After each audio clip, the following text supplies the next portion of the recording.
क्या आप डरावनी कहानियों के शौकीन हैं? पेश है एक रोमांचक हिंदी हॉरर कहानी, शापित हवेली का रहस्य, जहां एक खंडहर हवेली में छिपे भूतिया रहस्यों का खुलासा होगा। यह कहानी आपको रहस्य, डर और उत्सुकता से भर देगी। जानिए कैसे राघव और उसके दोस्त एक प्रेतात्मा के साथ उसकी दर्दनाक सच्चाई को उजागर करते हैं। गांव के किनारे एक पुरानी हवेली थी, जिसे लोग शापित हवेली कहते थे। कहते हैं कि रात के समय वहां से अजीब-अजीब आवाजें आती थी। हवेली के अंदर हर तरफ जाले और टूटी हुई दीवारें थी। एक पुरानी घड़ी की टिक-टिक और हवा में किसी की सरसराहट सुनाई दे रही थी। अचानक एक दरवाजा जोर से बंद हो गया और दीवार पर एक परछाई नजर आई। वह परछाई हवेली की मालकिन की थी, जिसके बारे में कहा जाता था कि उसने अपने ही परिवार को मार डाला था। राघव को हवेली की छत पर एक पुराना लॉकेट मिला, जिसमें एक तस्वीर थी। तस्वीर में वही महिला थी, लेकिन उसकी आंखों में कुछ कहने का दर्द झलक रहा था। महिला की आत्मा ने सच बताते हुए राघव से अपने बदला लेने को कहा। राघव और उसके दोस्तों ने हवेली में एक पुराना लॉकेट पाया, जिसमें एक महिला की तस्वीर थी। उस तस्वीर के पीछे छिपे रहस्य ने उन्हें और भी डर और सस्पेंस की ओर धकेल दिया।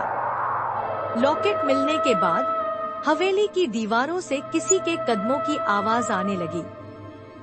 राघव और उसके दोस्तों ने ध्यान से सुना, लेकिन उन्हें कोई नजर नहीं आया। दीवार के पीछे एक दरार से हवा आ रही थी। राघव ने दीवार को खिसकाने की कोशिश की और अचानक एक गुप्त तहखाना खुल गया। अंदर घुसते ही उन्हें फर्श पर खून के धब्बे और अजीब प्रतीक चिन्ह नजर आए। तहखाने में दीवारों पर पुरानी तस्वीरें थीं।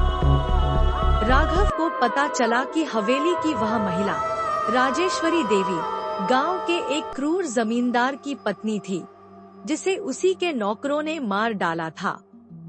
राजेश्वरी ने अपनी मौत से पहले बदला लेने की कसम खाई थी।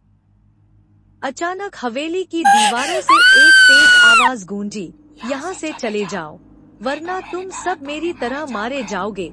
दोस्तों ने बाहर भागने की कोशिश की, लेकिन गेट बंद हो चुका था। राघव को याद आया कि लॉकेट के अंदर छिपी कुंजी से तहखाने में छुपा एक पुराना बक्सा खोला जा सकता था।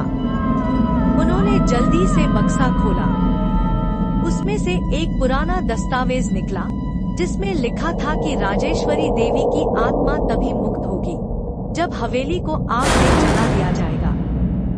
राघव और दोस्तों ने हवेली के बाहर तेल छिड़ककर उसे आग लगा दी।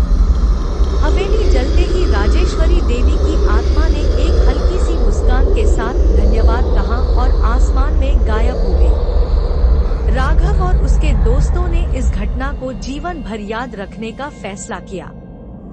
हवेली अब खंडहर बन चुकी थी, लेकिन उसका रहस्य और डरावनी कहानी हमेशा के लिए गांव वालों के दिलों में बस गई।